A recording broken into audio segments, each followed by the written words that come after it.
Welcome to Praveen tech tips. ఇవాళ video వచ్చేసరికి అయితేనేమో AMD వాళ్ళది 5600G పీసీ బిల్డ్ వీడియో చేస్తున్నా. ఈ పీసీ బిల్డ్ లో ఎండ్ గేమర్స్కి అనమాట, అంటే ఈ స్పోర్ట్స్ సైడ్స్కి బాగుంటుంది. 1080p రేటింగ్స్ కూడా చేసుకోవచ్చు అనమాట. చిన్న రిక్వెస్ట్ ఏంటంటే ఛానల్ సబ్స్క్రైబ్ చేసుకుని పిల్లకుండా ప్రెస్ చేయండి లేటెస్ట్ టెక్ అప్డేట్స్ కోసం. ఇక్కడ మీరు చూసుకుంటే 5600G ప్రాసెసర్ నేను రికార్డ్ చేసే టైంకి అయితే 14,000 ఉంది. ఆఫ్లైన్లో మీరు ట్రై చేస్తే మీకు ఇంకా తక్కువకు దొరకవచ్చు. 11-12,000 మధ్యలో ఈ ప్రాసెసర్ అయితే వస్తుంది. మంచి ప్రాసెసరు బడ్జెట్లో వస్తుంది. ఎందుకు మంచి ప్రాసెసర్ అని అంటే సింపుల్ ఏం లేదు. 6 కోర్ 12 థ్రెడ్స్తో పాటు వస్తుంది. 19 MB క్యాచ్ ఫైల్ వస్తుంది విత్ రేడియన్ వేగా గ్రాఫిక్స్తో పాటు కూడా వస్తుంది అనమాట. అట్ ప్రజెంట్ లేటెస్ట్ గేమ్స్ ఏవైతే ఉన్నాయో అవి కూడా వస్తున్నాయి. అండ్ ఇంకోటి ఏంటంటే వీళ్ళది CPUతో పాటు కూలర్ కూడా వస్తుంది అన్నమాట. ఇక్కడ చూసుకోవచ్చు, ఇది ప్రాసెసర్ ఇది, అండ్ దానిపైన ఇక్కడ పెద్దది చూసుకోవడం మాత్రమే కూలర్ ఫ్యాన్తో పాటు కూడా వస్తుంది అనమాట.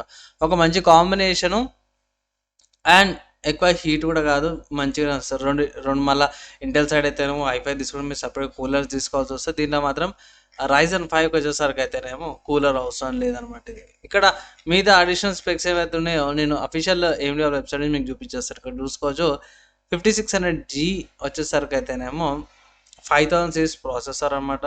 సో 2021లో రిలీజ్ అయింది ప్రాసెసర్. 2 years పాతది అనుకోవచ్చు, కానీ స్టిల్ ఇప్పటికీ ఒక మంచి వాల్యూని అయితే ఇస్తుంది.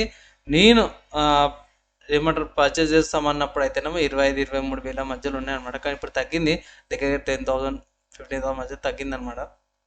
ఇక్కడ మెయిన్ చూసుకుంటే ప్రాసెసర్కి 6 కోర్ 12 థ్రెడ్స్ వస్తున్నాయన్నమాట. సో గేమింగ్ కాడ ఎడిటింగ్ లైవ్ స్ట్రీమింగ్కి మీకు ఏ టెన్షన్ ఉండదు మెయిన్. అండ్ ప్రాసెసర్ యొక్క స్పీడ్ చూసుకుంటే మాత్రము 3.9 GHz బేస్ ఉంది. 4.4 GHz టర్బో బూస్ట్ అవుతుంది అనమాట. సో 19 MB క్యాచ్ ఫైల్ ఉంది. 65 watts power consumption, 7nm FinFET technology, ఎక్కువ హీట్ కూడా కాదు. అన్లాక్డ్ ప్రాసెసర్ని మీరు ఓవర్క్లాక్ కూడా చేసుకోవచ్చు అన్నమాట. ఇక్కడ ఆపరేటింగ్ సిస్టమ్ చూసుకుంటే Windows 10, 11, Ubuntu, RHEL, లినక్స్ సంబంధించిన అన్ని ఆపరేటింగ్ సిస్టమ్స్ కూడా కంపాటబుల్ ఉన్నాయి. నెక్స్ట్ ఒక్కటి టాపిక్ ఏంటంటే PCI 3.0తో పాటు వస్తుంది. అది పక్క పెట్టేస్తే మీకు DDR4 ర్యామ్ వస్తుంది అన్నమాట. 3100 MHz ఫ్రీక్వెన్సీతో పాటు వస్తుంది. నెక్స్ట్ మెయిన్ చూసుకుంటే ఇది చాలా ఇంపార్టెంట్ అనమాట, ఏంటంటే రేడియన్ గ్రాఫిక్స్ అనమాట. సో ఇక్కడ 7 కోర్ కౌంట్స్ వస్తున్నాయి. 1900 MHz ఫ్రీక్వెన్సీతో పాటు వస్తుంది. సో బేసిక్గా చెప్పుకోవాలంటే 1080pకి అయితేనేమో పాత గేమ్స్, కొత్త గేమ్స్ అయితే మరి ఘోరము. FSR ఎనేబుల్ చేసుకోవాల్సి వస్తుంది. FSR ఏంటంటే AMD వాళ్ళది ఎక్కువ ఫ్రేమ్స్ వచ్చేటట్టు అనమాట. రెజల్యూషన్ తక్కువ చేసి మంచి క్వాలిటీలో 30 FPS నుంచి 50-40 FPS మధ్యలో గేమ్స్ రన్ అవుతాయి. అది FSR అనమాట. సో AMD వాళ్ళకి కంపాటబుల్ ఉంది. ఈ ప్రాసెసర్ యూజ్ చేసి అది రన్ కూడా చేసుకోవచ్చు అనమాట. మీరు ఓవరాల్గా ఒక మంచి గ్రాఫిక్స్తో పాటు వస్తుంది అనమాట. అలా సరిపోతుంది అని అంటే మీరు అప్గ్రేడేషన్ చేసేదాకా ఈ ఇంటిగ్రేటెడ్ గ్రాఫిక్స్ సరిపోతుంది. కంపేర్ టు ఇంటెల్ దాంతో కంపేర్ చేస్తే ఇది చాలా బెటర్ అనిపిస్తుంది. గేమింగ్ కార్డ్ అయినా లేకపోతే ప్రొడక్షన్ వర్క్స్ కార్డ్ అయినా సరే ఈ ఇంటిగ్రేటెడ్ గ్రాఫిక్స్ మీకు చాలా యూస్ఫుల్ అవుతుంది అనమాట. నెక్స్ట్ మదర్బోర్డ్ తీసుకుంటే మాత్రమే Asus నుంచి B450 మదర్బోర్డ్ తీసుకుంటాం. మీరు ఏదైనా సరే B450 ఏ బ్రాండ్ నుంచైనా తీసుకోవచ్చు, ప్రాబ్లం లేదు. ఇక్కడ ఏంటంటే Asus నుంచి తీసుకుని ఏంటంటే అట్ ప్రజెంట్ B450 మదర్బోర్డ్స్లో ఇది తక్కువకు వస్తుంది అనమాట. అండ్ ఇక్కడ మదర్బోర్డ్కి సంబంధించిన డీటెయిల్స్ అవన్నీ కూడా చూసుకుంటే బేసిక్ మదర్బోర్డ్, అంతే ప్రీమియం ఏం కాదు, బేసిక్ మదర్బోర్డ్ ఇది. ఇక్కడ చూసుకోవచ్చు. అండ్ ఇక్కడ మీకు ర్యామ్ స్లాట్స్ ఉన్నాయి, పవర్ సప్లై పోర్ట్స్. కిందకి వచ్చేస్తే మీకు PCI into 1 స్లాట్ వస్తుంది, తర్వాత M.2 స్లాట్, తర్వాత PCI గ్రాఫికల్ స్లాట్ వస్తుంది. హెడర్స్ ఉన్నాయి అండ్ SATA పోర్ట్స్ ఉన్నాయి. అండ్ చిప్ సెట్ అవుతుందో దానికి చిప్ సెట్స్ కూడా వస్తున్నాయి. బ్యాక్ సైడ్ చూసుకుంటే ఇక్కడ పైన PS2 కనెక్టర్ ఉందన్నమాట. USB 2.0 port, DPI port, VGA port, HDMI port, 4 USB 3.0 ports, Ethernet port and audio Jack ports కూడా తో పాటు వస్తుంది. సింపుల్ అండ్ బాగుంది మంచి మదర్ బోర్డ్ అనుకోవచ్చు. Asus నేను ఎప్పుడు ట్రై చేయలేను, కానీ ఏంటంటే అట్ ప్రజెంట్ అమెజాన్లో ఇది తక్కువ కోసం కాబట్టి ఇది మీకు చూపిస్తాను అనమాట. నెక్స్ట్ ర్యామ్ చూసుకుంటే మాత్రం XPG 8 ర్యామ్ ఉంది. ఇక్కడ చూసుకుంటే 3100 MHz ఫ్రీక్వెన్సీ, ఇది హైలైట్ చేసి చూపిస్తాను మీకు ఇది. సో ఈ ఫ్రీక్వెన్సీ కంపాటబుల్ ఉందన్నమాట. ఇక్కడ AMD వాళ్ళది అఫీషియల్ చూసుకోవచ్చు, 3100 MHz ఫ్రీక్వెన్సీతో పాటు ఉంది కాబట్టి అదే ర్యామ్స్ మీకు చూపిస్తున్నా. అండ్ ఇక్కడ ప్రైస్ చూసుకుంటే మాత్రమే 1799 ప్రైస్తో పాటు వస్తుంది ర్యామ్ది. అండ్ స్టోరేజ్ చూసుకోవచ్చు, ఇక్కడ వెస్టర్న్ డిజిటల్ది స్టోరేజ్ వస్తుంది, బ్లూ SN570 అనమాట మోడల్ నెంబరు. ఇక్కడ ఇంకో మంచి విషయం ఏంటంటే మీకు 1 month Adobe creative cloud subscription వస్తుంది.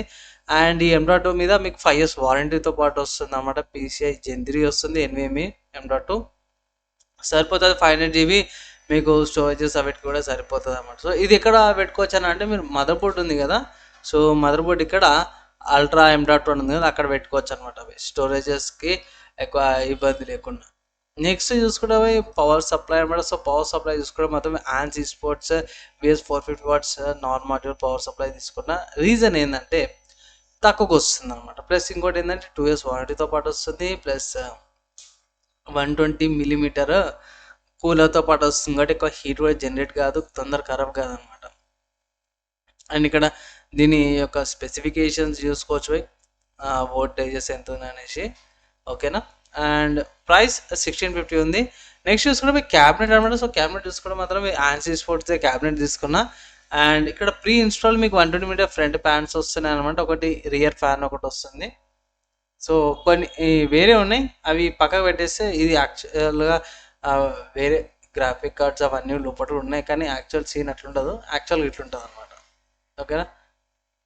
సో ఇది టెంపర్ గ్లాస్తో పాటు వస్తుంది, లోపల ఏముందని కనిపిస్తుంది ఇక్కడ. ఓవరాల్గా ఒక మంచి క్యాబినెట్ అనుకోవచ్చు. ఫ్రంట్లో మీకు ఫ్యాన్స్ వస్తున్నాయి, లుక్ కూడా బాగుంటుంది, గేమింగ్ లుక్ కూడా ఉంటుంది, గేమర్స్కి అయితే జర బాగా అనిపిస్తుంది అనమాట. సో ఓవరాల్గా దీని ప్రైస్ చూసుకోవడం మాత్రమే 3490 రూపాయలు ఉంది. అండ్ ఇవన్నీ కూడా క్యాల్కులేషన్ తీసేసిన, ఆల్రెడీ ప్రైజెస్ ఇక్కడ మెన్షన్ చేసినాను. ఒకవేళ ఇట్లా మీకు డౌట్ ఉంది అంటే ఇట్లా చూసుకోవచ్చు. ప్రాసెసర్ 1399 ఉంది. అండ్ నెక్స్ట్ మదర్ బోర్డ్ది ప్రైస్, తర్వాత ర్యామ్ది 17 ఉంది, తర్వాత M.2 వచ్చేసరికి అయితే 3000 ఉంది చేంజ్. అండ్ పవర్ సప్లై వచ్చేసరికి 600 చేంజ్ ఉంది. తర్వాత లాస్ట్ చూసుకుంటే మాత్రం క్యాబినెట్ది 3500 ఉంది. సో అది సో ఎగ్జాక్ట్గా చెప్తలేను, రౌండ్ ఫిగర్ చేసి చెప్తున్నా. ప్రైజెస్ 10 రూపాయలు తేడా వస్తుంది. అండ్ ఇవన్నీ కూడా యాడప్ చేద్దాం, ఎంత వస్తుందంటే 29437 రూపాయలు వస్తుంది. సో సింపుల్గా చెప్పుకోవాలంటే 30K పీసీ బిల్డ్ అయిపోయింది మీకు, అండ్ గ్రాఫిక్ కార్డ్ లేదనమాట. సో తీసుకోవచ్చా అని అంటే తీసుకోవచ్చు, మీరు ఫ్యూచర్లో వేరే గ్రాఫిక్ కార్డులు కూడా యాడప్ చేసుకోవచ్చు అనమాట. ఫర్ ఎగ్జాంపుల్ చూసుకుంటే మీకు 1650 సూపర్ కానీ, లేకపోతే రేడియన్ 6500 లేకపోతే 6700 అలాంటి గ్రాఫిక్ కార్డులు కంపాటబుల్ చేసుకోవచ్చు. ఎన్విడియా సైడ్ వచ్చేసరికి అయితే 16 సిరీసే కాదు 3050 గ్రాఫిక్ కార్డ్ కూడా యాడప్ చేసుకోవచ్చు అనమాట. ఎందుకంటే పవర్ సప్లై ఏదైతే ఉందో జర మంచిది తీసుకోవచ్చు, కొంచెం ఇంకా అవి ఇట్లా పవర్ ఎక్కువ కన్సూమ్ చేస్తుంది అనమాట. ఓవరాల్గా ఈ పీసీ బిల్డ్ ఎందుకు చేస్తున్న 5600G ఏంటంటే, ఎవరికైతే గ్రాఫిక్ కార్డ్ తీసుకోనన్నా నాకు గ్రాఫిక్ కార్డ్ అవసరం లేదు, నాకు బేసిక్గా లైవ్ స్ట్రీమ్ చేసుకుంటాను, చిన్న చిన్న గేమ్స్ ఉన్నాయి కదా, వ్యాలరెంట్, ఫోర్ట్నైట్ అలాంటి గేమ్స్ లైవ్ స్ట్రీమ్ చేసుకోవడానికి, నార్మల్ లైవ్ స్ట్రీమ్స్ చేసుకుంటారు కదా ఇలాంటి స్ట్రీమ్ అట్లాంటి వాటికి కూడా సరిపోతుంది ఇది. అండ్ మామూలుగా కాన్వర్జేషన్స్ లైవ్ స్ట్రీమ్స్ ఉంటాయి, పాడ్కాస్ట్ ఉంటాయి, వీటిలో కూడా సరిపోతుంది. 1080p విత్ ఎఫెక్ట్స్ అలాగే మంచిగా సరిపోతుంది అన్నమాట. వీడియో ఎడిటింగ్ కూడా సరిపోతుంది, ఫోటోషాప్ కూడా అంతా కూడా బాగానే ఉంటుంది అనమాట. వీటికి ఇదొక మంచి ప్రాసెసర్, అండ్ ఈ పీసీ బిల్ కూడా అంతే అనమాట. సో ఇవే తీసుకోవాల్సిన అవసరం ఏం లేదు. మీరు మీకు ఆఫ్లైన్లో ఏ ప్రాసెస్ కొన్ని కాంపోనెంట్స్ చేంజ్ అవ్వచ్చు, లైక్ ర్యామ్ కానీ, స్టోరేజెస్ కానీ, లేకపోతే మదర్ బోర్డ్ కానీ, ప్రైస్లా కానీ, మోడల్స్లో కానీ చేంజ్ కావచ్చు. కంపల్సరీ నేను చూపించిందని జస్ట్ ఏంటంటే గైడ్ లాగా అనుకోండి. సో పీసీ బిల్డ్కి గైడ్ లాగా అనేసి అనుకొని ఒక ఇన్ఫర్మేషన్ లాగా చూసుకొని ఆఫ్లైన్లో కానీ మీరు ఆన్లైన్లో కానీ పర్చేస్ చేసుకోండి. ఓకే, ఒక టిప్స్ అనుకోవచ్చు. ఎలా అనిపించింది వీడియో, మీకు ఒపీనియన్ కింద కామెంట్ చేయండి. ఈ వీడియో దాకా చూసిరో వాళ్ళందరికీ థ్యాంక్స్ అనమాట. మీ క్వశ్చన్స్ వన్స్ కింద కామెంట్ చేయండి, రిప్లై ఇంకా ట్రై చేస్తాను with in Monday. So friends, మీకైతే అర్థమైపోయింది కదా, 5600G ఒక మంచి ప్రాసెసరే ఇప్పటికీ. అండ్ ఇండికేటర్ గ్రాఫిక్స్తో పాటు AMD నుంచి అయితే ఒక మంచి ప్రాసెసర్ వచ్చింది అనుకోవచ్చు. మీరు లైట్ గేమింగ్, ఎడిటింగ్ కూడా చేసుకోవచ్చు అనమాట. అండ్ ఇదైతే అంతే బిల్డ్ మంచిగా అనిపించింది అంటే, ఇంకేమైనా డౌట్స్ ఉంటే కింద కామెంట్ చేయండి. అండ్ ఈ వీడియోకి అయితే నెక్స్ట్ ఎలా కలుసుకుందాం.